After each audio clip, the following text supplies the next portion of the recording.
We have a huge high school football scandal going on in South Carolina, and if you're a coach, you may want to listen to this. And make sure you're hitting that follow button because we post sports content every single day. We had a huge game versus Irmo. They were 8-0 versus Dutch Fork, who was 7-1. These two schools are only separated by 10 miles, and they were playing for a division title. And Dutch Fork ended up taking down Irmo 28-24, but that's not the big story. The big story is after the game, what the coach had to say. Even after defeating Irmo, Dutch Fork's coach came out and accused them of stealing their practice footage.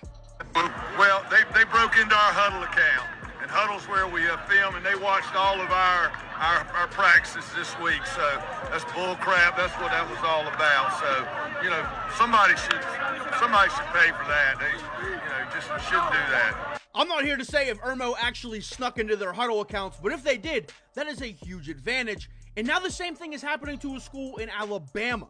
Apparently, the Thompson Warriors in Alabama have to deal with somebody who got into their Huddle account and was watching their practices. Now, the coach came out and is not saying who did it. I don't even know if they know who did it, but you really got to start locking down these Huddle accounts if you put your practices on there.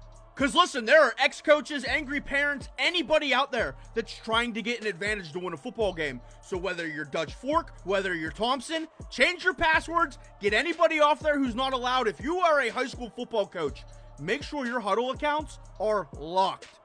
And if Irmo actually stole all this practice footage and still lost, that's a little bit embarrassing if you ask me. Make sure you're hitting that follow button because we post sports content every single day.